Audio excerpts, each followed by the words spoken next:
오늘은 베드로의 실패와 회복에 관한 말씀을 통해서 함께 은혜를 나누고자 합니다. 실패는 성공의 어머니다, 이런 말이 있습니다. 그런데 이 말을 우리가 잘 이해를 해야 되는 것이 무조건 실패해야만 성공한다라고 생각을 해서는 안 됩니다. 실패를 통해서 성공으로 가는 것은 맞지만 그냥 무조건 실패했다고 해서 저절로 성공으로 가는 것은 결코 아닙니다. 실패를 통해서 그 원인이 무엇인지를 발견하고 그 원인을 보강했을 때에 성공으로 가는 것입니다. 그래서 나의 문제가 무엇인가, 실패의 원인이 무엇인가를 깨닫는 조건 하에서 성공으로 갈 수 있다라는 것을 우리는 알아야 되겠습니다.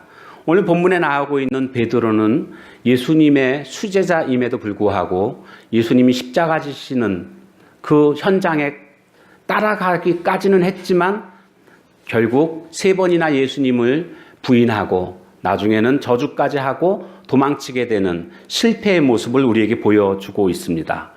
도대체 왜 실패했는가를 우리가 함께 살펴볼 것이고, 또한 그가 나중에 또 회복되는 모습을 또 발견하게 됩니다. 그래서 그가 또 무엇 때문에 회복되었는가도 그 원인을 함께 살펴보며 은혜를 나누고자 합니다. 먼저는 실패의 원인입니다. 적어도 2가지 정도 원인이 오늘 본문에 등장하고 있는데, 첫 번째는 29절에 나오는 것처럼 비교의식입니다. 29절 말씀을 우리 함께 같이 한 목소리로 읽도록 합니다. 시작. 베드로가 여짜오되 다 버릴지라도 나는 그렇지 않겠나이다. 여기 보면 예수님께서 27절에 이미 너희가 다 나를 버릴 것이다 라고 말씀을 하셨습니다. 그러면 베드로의 입장에서는 주님 그렇게 말씀하시면 서운합니다. 저는 무슨 일이 있어도 주님을 버리지 않을 것입니다. 이렇게 대답을 하는 것이 올바른 대답입니다. 그런데 우리가 주의 깊게 살펴볼 것이 뭐냐 하면 다 버릴지라도입니다. 다 버릴지라도. 이 말의 의미는 뭐냐 하면 요한도 주님을 버리고 안드레도 주님을 버리고 빌립도 주님을 버린다 할지라도 나는 안 버립니다. 그런 대답입니다. 다 버릴지라도. 그러니까 지금 다른 제자들과 자신을 비교하고 있는 그 모습입니다. 이것이 이때만 이렇게 나오는 게 아니고요. 다른 데서도 보면 베드로의 인생을 추적해 보면 역시 또 이런 모습들이 나오고 있는 것을 발견하게 됩니다. 그래서 비교하는 게 그의 성격이구나라는 것을 우리는 깨닫게 됩니다. 요한복음 21장에 가보면 부활하신 예수님께서 다시 어부 생활하고 있는 베드로한테 오셔가지고 내가 나를 사랑하느냐고 3번 물으십니다. 그리고 예수님께서 베드로에게 내 양을 먹이라, 내 양을 치라, 이렇게 양육의 사명을 주시는 것을 볼 수가 있습니다. 그러시면서 그 다음에 하시는 말씀이 내가 최후의 영광스러운 죽음을 죽게 될 것이다, 이렇게 말씀하십니다.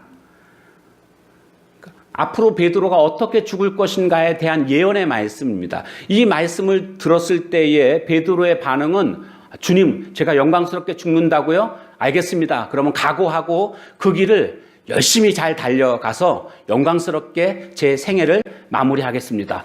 이렇게 대답을 했어야 되는 것 아닙니까? 그런데 갑자기 요한을 이렇게 보면서 이 사람은 어떻게 되겠습니까? 라고 묻습니다. 지금 예수님께서 베드로의 마지막에 대해서 말씀하시면 거기에만 집중하면 될 터인데 요한은 어떻게 되겠느냐고 지금 시샘하고 있는 거고요. 요한과 자신을 지금 비교하고 있는 모습을 보게 됩니다. 이것이 베드로의 실패의 원인입니다. 물론 우리가 살면서 비교의식에서부터 완전하게 자유로울 수는 없을 것입니다. 아무래도 저 사람과 나 스스로를 비교하면서 살아가게 됩니다. 그런데 문제는 뭐냐 하면 비교하다 보면 우리 삶이 굉장히 피곤해집니다. 그리고 또 비교하다 보면 나타나는 결과는 좌절입니다. 이 세상에는요, 나보다 잘생긴 사람, 나보다 뛰어난 사람들이 무수히 많습니다. 그런데 그런 사람들하고 자꾸 비교하다 보면 항상 찾아오는 것은 비참함입니다. 왜 나는 이거밖에 안 될까? 이런 생각에 빠지게 됩니다. 그래서 자기 자신에 대해서 자신감을 잃어버리고 자아상이 병들게 됩니다. 자아상이 병들게 되면 나타나는 두 가지 현상이 있는데 하나는 열등감이고 하나는 우월의식입니다. 이 두 개는 서로 다른 것이 아니라 붙어 다닙니다. 동전의 앞면과 뒷면처럼 열등감과 우월감은 함께 다닙니다. 지나친 우월감을 가지고 있는 사람들은 사실은 열등감을 커버하기 위해서, 열등감을 숨기기 위해서 우월감을 더욱더 드러내는 모습들을 볼 수가 있습니다. 실제로 진짜 우월한 사람들은요, 자기 자신의 우월감을 굳이 일부러 그렇게 힘들게 나타내려고 노력하지 않습니다. 뭔가 약점이 있는 사람들, 열등감을 가지고 있는 사람들이 그것을 숨기기 위해서, 감추기 위해서 더욱더 우월감을 나타내는 모습들을 보게 됩니다. 이것이 바로 허세라고 볼 수가 있습니다. 허세 부린다라는 게 뭡니까? 되지도 않으면서 된 것처럼 그렇게 모양을 갖추는 모습들을 우리가 허세 부린다라고 이야기를 하고 있습니다.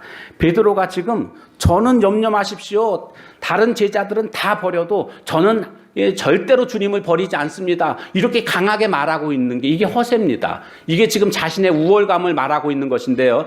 이렇게 말하고 있는 것은 강하게 말하면 말할수록 사실은 이미 벌써 베드로는 주님을 버릴 수 있는 가능성이 아주 농후하다는 것을 우리는 발견할 수가 있는 겁니다.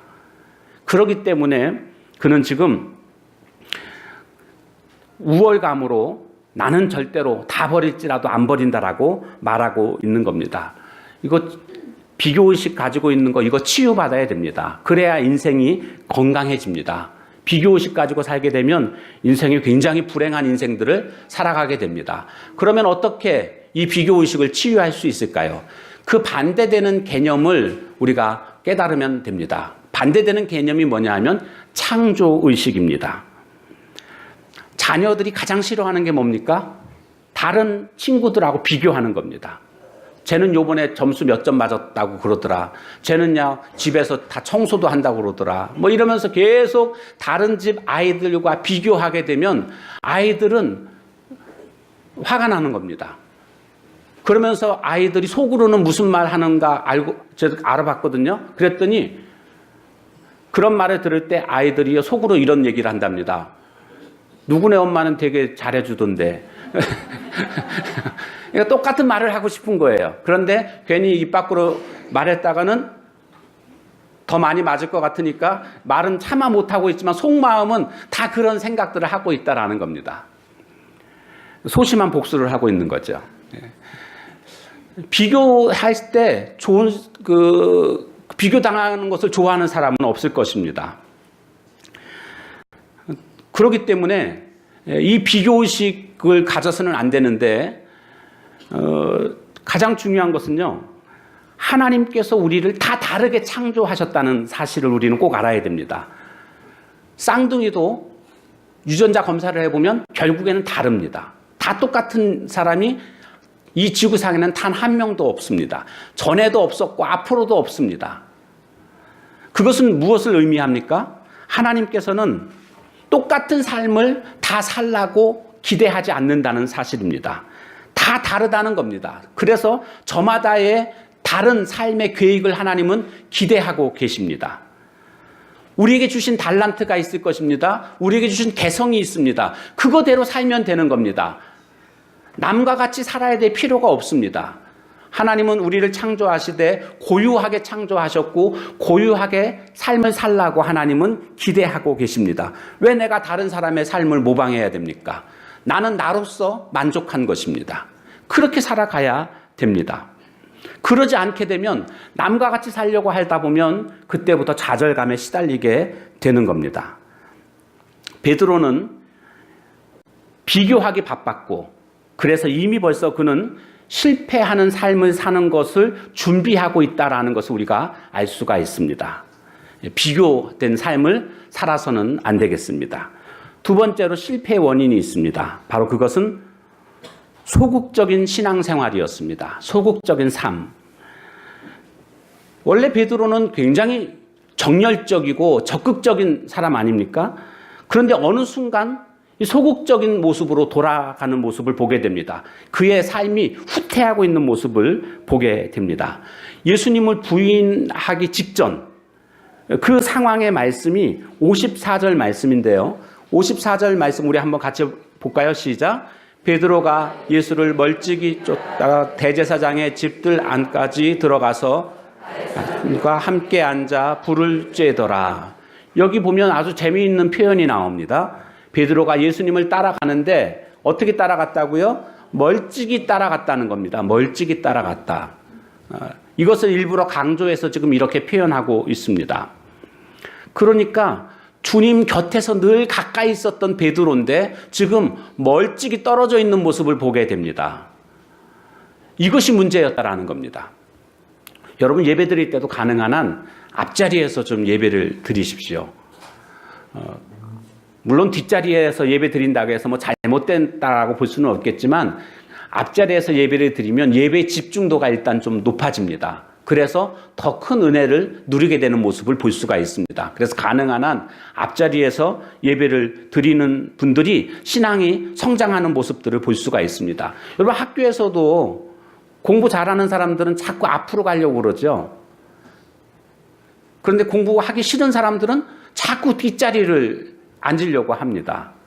보면 그래서 학교 다닐 때 보면 장학금을 받는 학생들은 대부분 다 앞자리에 앉아서 공부하는 모습들을 보게 됩니다. 앞자리가 그만큼 여러 가지 면에 유익하다는 것을 알 수가 있습니다. 사람들 중에 보면 신앙생활 잘 하다가 갑자기 신앙생활을 안 하는 그런 모습들을 보게 됩니다. 앞자리에서부터 예배를 드리다가 중간쯤으로 가더니 저 뒤로 가더니 아예 사라지는 모습들을 보게 됩니다. 뭐 이 일도 하고 저 일도 하고 막 봉사를 하다가 중간에 하나씩 안 하더니 아예 그냥 교회를 떠나버리는 이런 모습들을 보게 됩니다. 이것이요 갑자기 그런 게 아니고 사실은 서서히 멀어지는 모습인 것을 볼 수가 있습니다. 그래서 신앙생활 잘하다가 왜 갑자기 저렇게 신앙생활 안 하지? 갑자기가 아닙니다. 그 과정들을 살펴보면 조금씩 멀어지고 있었던 것을 발견하게 됩니다. 부부가 서로 사랑하고 그렇게 잘 사는 것 같은데 갑자기 파경을 맞는 이런 모습들을 보게 됩니다. 그 갑자기 파경 맞은 거 아닙니다. 내막적으로 보게 되면 서서히 멀어지고 있다가 어떤 계기가 돼가지고 어느 순간 결정적으로 헤어지게 되는 그런 과정인 것을 알 수가 있습니다. 그러므로 오늘 우리가 주님과 서서히 멀어지고 있는 것, 이것을 경계해야 됩니다. 특별히 우리들의 자녀들이 주님과 또 교회와 멀어지지 않도록 그렇게 우리가 관심을 가지고 지도해야 되겠습니다. 어릴 때는요, 부모님들이 자녀들에게 신앙생활 열심히 하라고, 교회 가라고, 왜 지금 안 일어나고 그러고 있느냐고 깨워서라도 교회 보내고 그럽니다. 그래서 그러다 보니까 이제 믿음이 들어갔잖아요. 고등학교로 들어갔는데 교회를 막 너무 열심히 다니는 겁니다. 그때는 바뀝니다. 야, 교회 웬만큼 좀 다녀. 막 이러면서 불안해하기 시작합니다. 대학 들어가고 교회 열심히 다니면 안 될까? 뭐 이런 태도들을 부모님들이 보인다는 겁니다. 그런데 여러분, 대학에 들어가고 나서 그 다음에 신앙생활을 다시 잘할 수 있을까요? 이게 신앙의 어떤 열정이 한번 꺾이게 되면은요, 다시 돌아오는 게 굉장히 어렵습니다. 특히나 고등학교 때 신앙생활 하다가 멀어지고 나서 대학 들어가서 다시 신앙생활 열심히 하는 그런 전례를 제가 본 적이 없습니다. 제가 청년부 사역을 오랫동안 했었거든요. 전도사 때, 부목사 때 계속 청년부 사역을 했었는데 그런 경우가 거의 못 봤습니다. 고등학교 때 잘해야지 대학교 때도 잘하고 그러지, 고등학교 때 잠시 쉬었다가 대학교 들어가고 나서 잘한다? 이런 경우가 거의 없습니다. 그 실제적인 통계를 제가 알려드리면요, 한국 교회의 미래를 준비하는 모임이라고 줄여서 한미준이라는 그런 단체가 있습니다. 옥하는 목사님, 또 이동원 목사님, 뭐 이런 분들이 주축이 돼가지고 하영조 목사님, 이분들이 이끄는 그런 단체인데요. 한국 갤럽의 조사 의뢰를 했습니다. 갤럽은 가장 신뢰할 만한 그런 조사 기관이죠. 거기에서 신앙생활을 언제 시작했는가 물어봤더니 76%가 29세 이하의 신앙생활을 시작했다고 대답을 했습니다. 76%가 29세 이하에. 그리고 그 사람들 가운데 76%그 사람들 가운데 60%에 해당하는 사람들이 10살에서 19살, 즉 초등학교 3학년에서 고등학교 3학년 사이에 신앙생활을 했다는 겁니다. 그러니까 신앙생활을 언제 시작하는가? 초등학교 3학년에서 고등학교 3학년 이 시기에 신앙생활을 대부분 다 시작을 했다는 겁니다. 그러니까 이 시기가 얼마나 중요한지 모릅니다. 그냥 나중에 대학교 가가지고 신앙생활을 잘 하겠거니 그렇게 생각해서는 안 됩니다. 이 초등학교 3학년부터 고등학교 3학년까지가 아주 중요한 신앙을 받아들이기에 가장 중요한 그런 시기라는 겁니다. 이때 못 받아들이면 나중에 받아들일 가능성이 아주 희박해집니다. 고3 때까지 이때가 기회입니다. 이때 신앙생활 잘하고 예수님을 만나게끔 해줘야 한다라는 겁니다. 그래서 교회가 집중해야 될 그 타켓이 목표가 바로 이 부분이라고 생각이 됩니다. 초3에서 고3까지 이 학생들에게 신앙을 잘 불어넣어 줄 수 있는 믿음으로 잘 세워주게 되면 교회는 시간이 지나면 지날수록 이제 부흥하게 되어 있습니다. 그런데 지금 장년들만 이렇게 되고 만약에 이 교육기관이 제대로 교육이 안 되면은요, 그 교회는 시간이 지날수록 이제 교회는 부흥의 불꽃은 사그러들 수밖에 없다라는 것입니다. 우리가 자녀들의 그 신앙의 교육에 우리가 더 집중해야 된다라는 결론에 다다르게 되는 것입니다. 참 가장 좋은 예는요, 공부도 잘하고 신앙생활도 잘하면 그것이 가장 이상적인 예라고 할 수가 있습니다.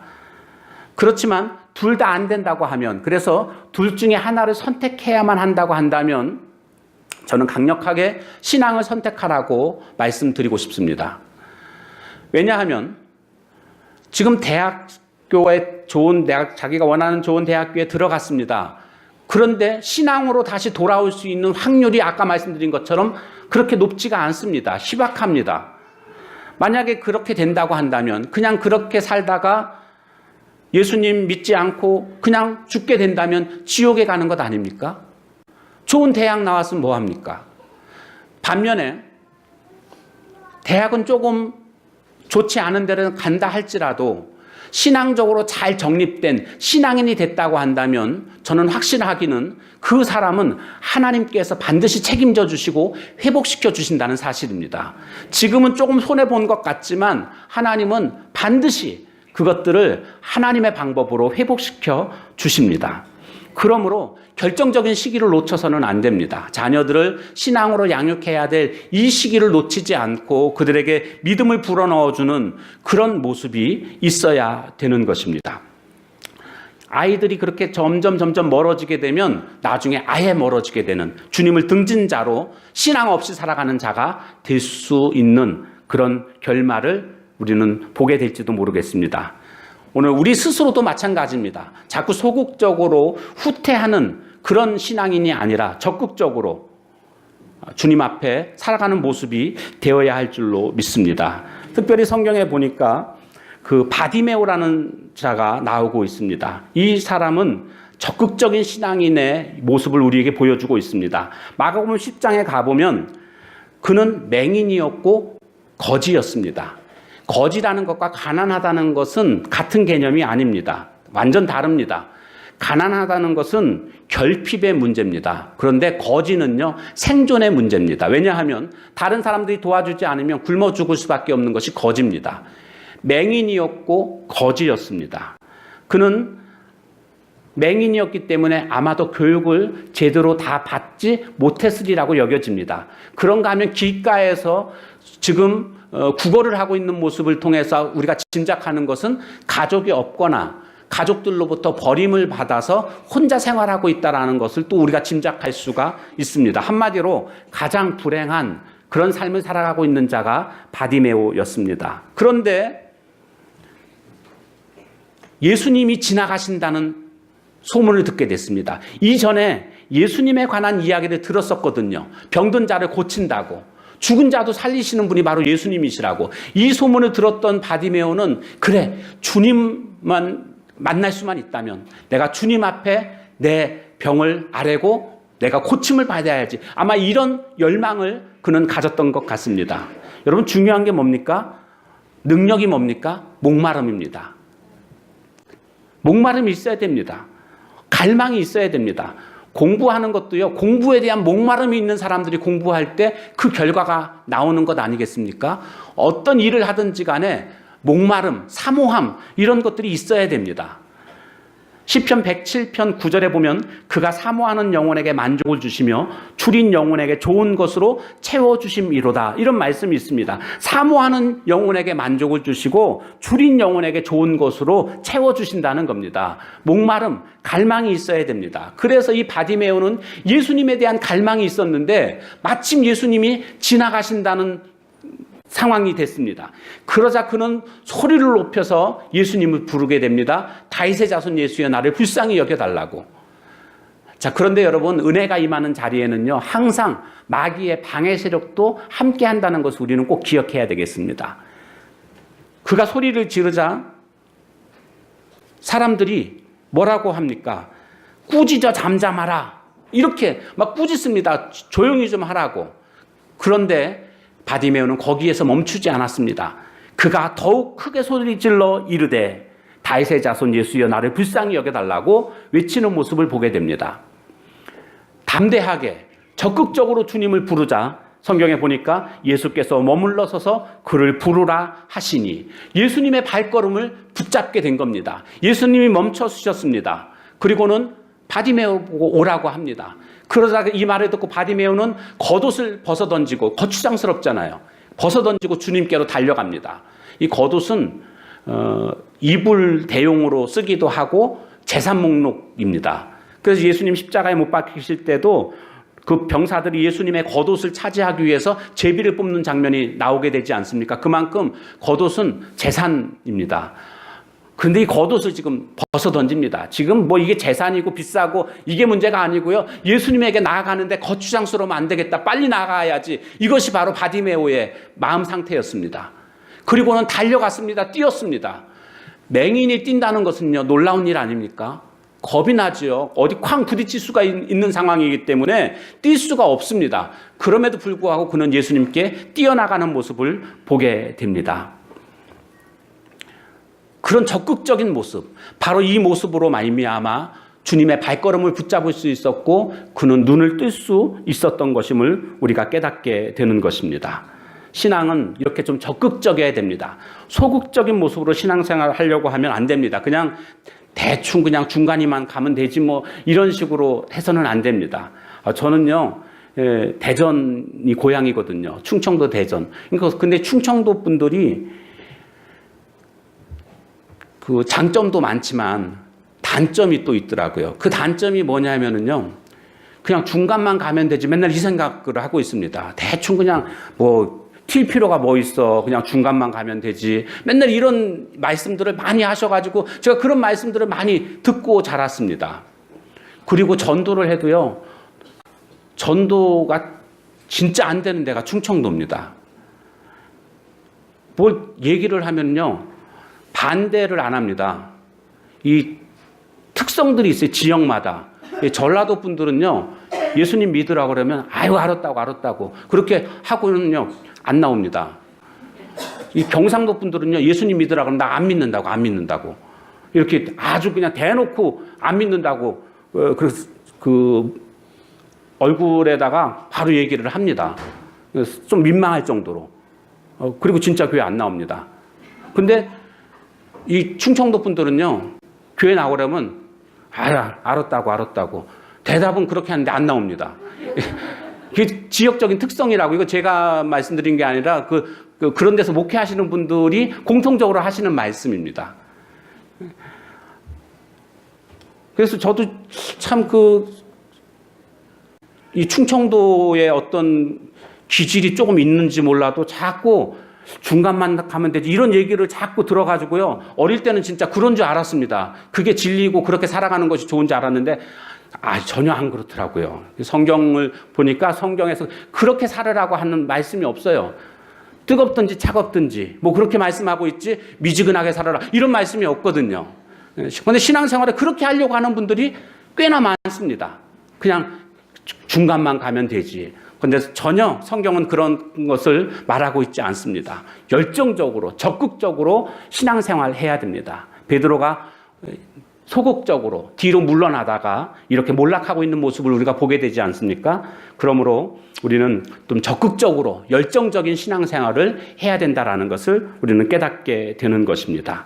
자, 그런데 베드로가 다행히도 여기서 회복되는 모습을 보게 됩니다. 실패의 자리에서 그냥 끝나는 것이 아니라 그가 회복됩니다. 회복되는 과정 중에 보면 한 2가지 정도의 요인을 찾아보게 됩니다. 물론 회복된 근본적인 원인은 하나님의 은혜입니다. 그런데 이 하나님의 은혜가 임하는 과정 속에서 보면 베드로의 생애 속에서 그가 회복될 수 있는 요인들을 한 2가지 정도 발견하게 됩니다. 그 첫 번째가 뭔가 하면 말씀이 있었기 때문입니다. 말씀이 있었다. 그래서 72절 말씀 같이 읽을까요? 시작. 달기 곧 2번째 울더라. 이에 베드로가 예수께서 자기에게 하신 말씀 곧 달기 2번 울기 전에 내가 3번 나를 부인하리라 하심이 기억되어 그 일을 생각하고 울었더라. 주님이 하신 말씀 그것을 생각하고 그랬잖아요. 생각하고 말씀을 생각했다라는 것입니다. 주님이 자기에게 하신 말씀 이거를 생각하고 울었다. 회개했다라는 겁니다. 말씀이 그에게는 있었습니다. 주님이 하셨던 말씀. 시편 119편 9절에 보면 청년이 무엇으로 그 행실을 깨끗게 하리이까 주의 말씀을 따라 삼갈 것이니이다. 이런 말씀이 있습니다. 말씀에 따라서 살아가야 된다라는 것을 우리에게 교훈해 주고 있죠. 119편 11절에도 보면 내가 주께 범죄치 아니하려 하여 주의 말씀을 내 마음속에 두었나이다.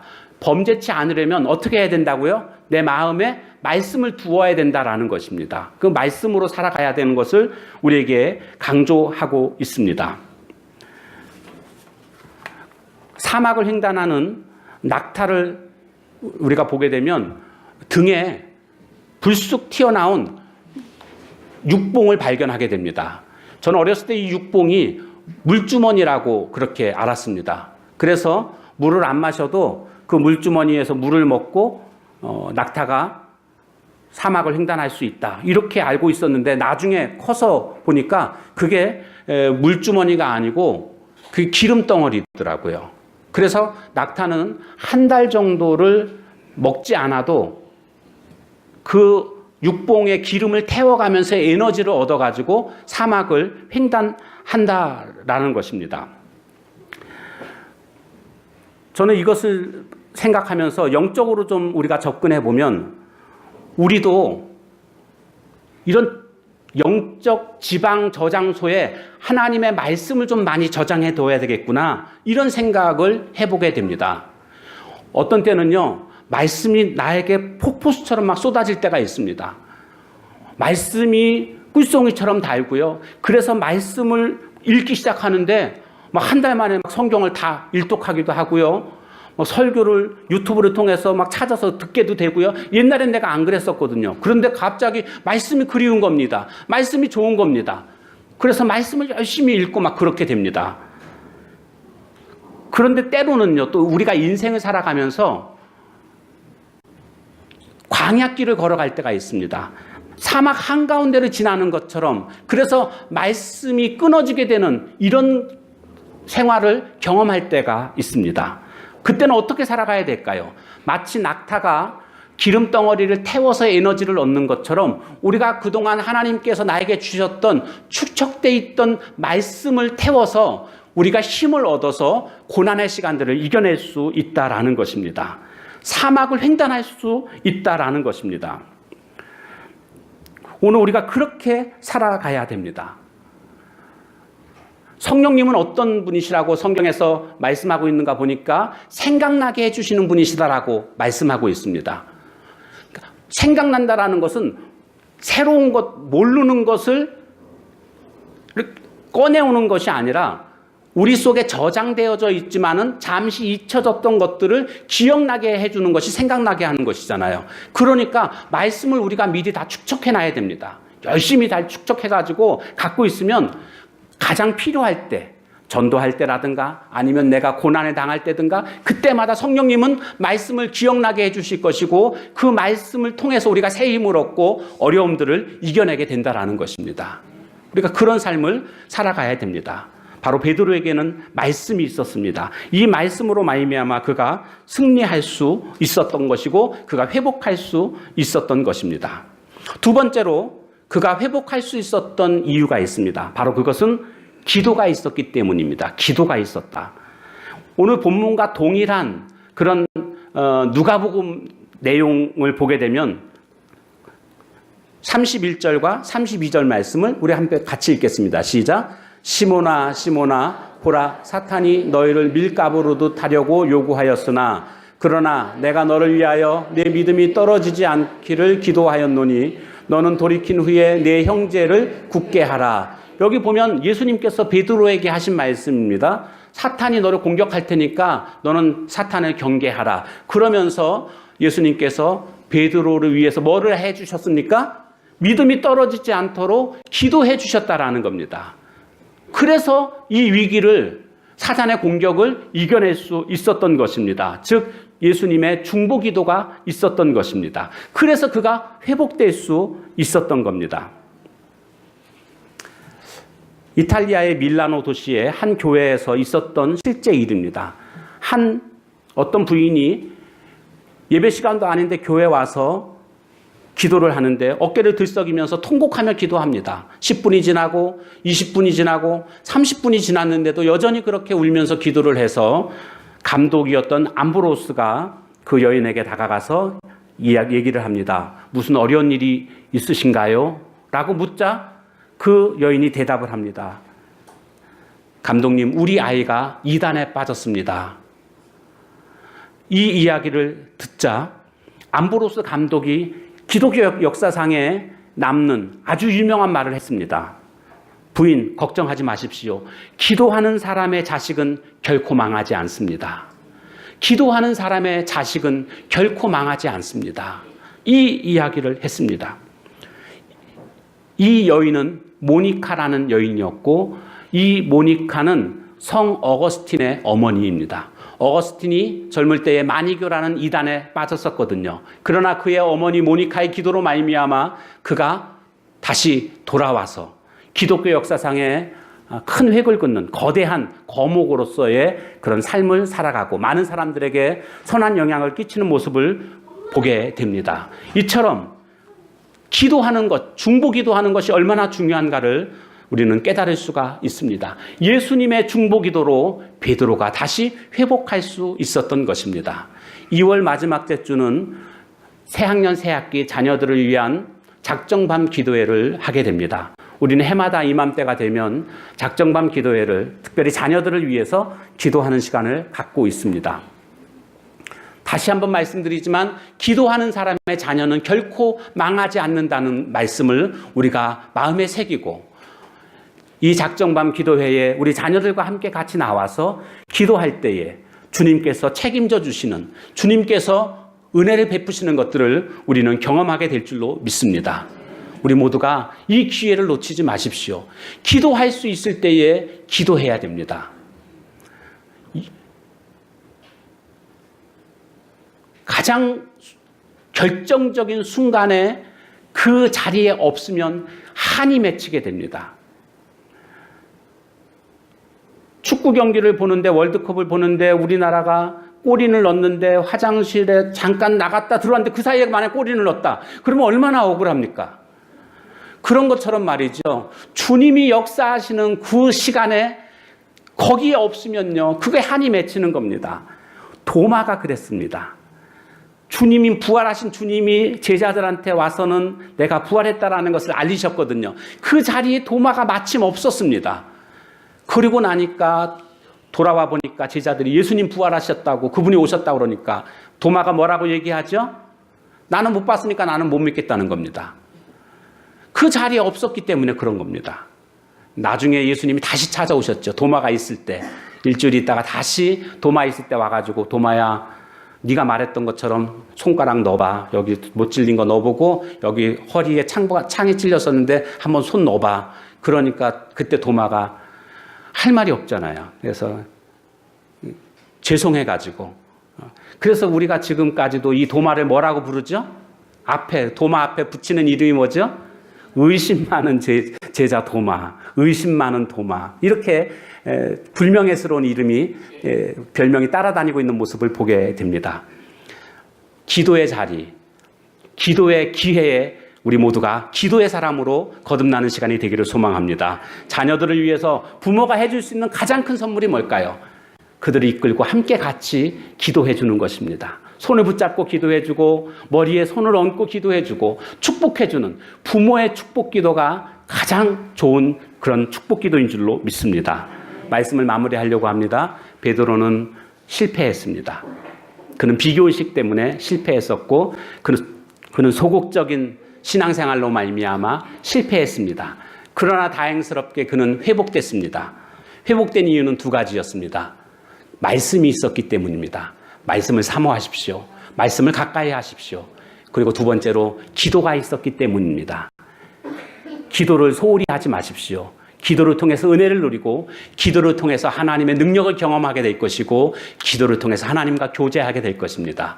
온전한 회복은 말씀과 기도 외에는 다른 길이 없습니다. 우리 모두 말씀과 기도로 승리하는 하나님의 거룩한 종들 다 되시기를 주님의 이름으로 축원합니다. 시간 함께 같이 기도하도록 하겠습니다. 오늘 주신 말씀 기억하면서 주님, 실패했지만 일어났던 회복되었던 그런 베드로처럼 하나님, 우리 가정도 나도 우리 직장도 우리 사업도 그렇게 회복될 수 있는 은혜를 허락해달라고 말씀과 기도로 내가 살겠습니다. 이 시간 다 같이 통성으로 함께 같이 기도합니다. 하나님 아버지, 우리의 인생 속에서 실패를 경험할 때가 있습니다. 원하지 않게 뜻하지 않게 어려움을 겪을 때가 종종 있음을 우리는 깨닫게 됩니다. 원인이 무엇인지를 올바로 찾기를 원합니다. 베드로는 비교의식 속에서 살았고 그는 후퇴하는 소극적인 신앙생활을 했던 모습 속에서 결국 주님과 멀어졌던 그런 모습들을 우리가 보게 됩니다. 주여, 우리는 그렇게 살지 않도록 도와주옵소서. 적극적으로 살게 해주시고 적극적으로 신앙생활하게 해주시고 비교할 것이 아니라 하나님께서 나에게 기대하시는 그 모습 그대로 나로서 만족하며 살아갈 수 있는 창조의식으로 살아가는 저희들 모두가 되게 하옵소서. 하나님, 회복되기를 소망합니다. 회복되는 방법은 말씀과 기도에 있음을 깨닫게 됐습니다. 말씀을 가까이 하게 하시고 말씀을 통해서 주님과 함께하며 말씀이 우리 삶의 영적 저장소가 되어서 영적인 그런 사막을 지날 때에 말씀으로 말미암아 사막을 횡단할 수 있는 하나님 은혜가 있게 해 주시옵소서. 기도하게 하옵소서. 기도하는 사람의 자녀는 망하지 않음을 우리가 깨닫고 자녀들을 위해서 기도하는 새학년 새학기 작정밤 기도의 시간이 될 수 있도록 하나님, 우리 모두가 함께 기도에 대한 열망과 사모함으로 나아갈 수 있도록 은혜 베풀어 주시옵소서. 하나님, 그렇게 인도해 주실 것을 기대합니다. 그렇게 살아가겠습니다. 하나님, 이번 기회에 내가 기도하겠습니다. 결단하겠습니다. 예수님의 이름으로 기도합니다. 아멘. 하나님 감사합니다. 오늘 베드로의 실패와 베드로의 회복을 우리가 살펴봤습니다. 오늘 우리들도 비록 실패했던 인생일지라도 이제 말씀과 기도로 다시 한번 소생케되어지는, 회복되어지는 은혜가 임할 줄로 믿습니다. 특별히 작정밤 기도회를 하나님 사모하며 기다리게 해주시고 모두가 함께 참여하여 기도함으로 말미암아 응답하시는, 역사하시는 그 주님을 만나며 그 주님과 교제하는 복된 시간 되게 하옵소서. 예수님의 이름으로 기도합니다. 아멘.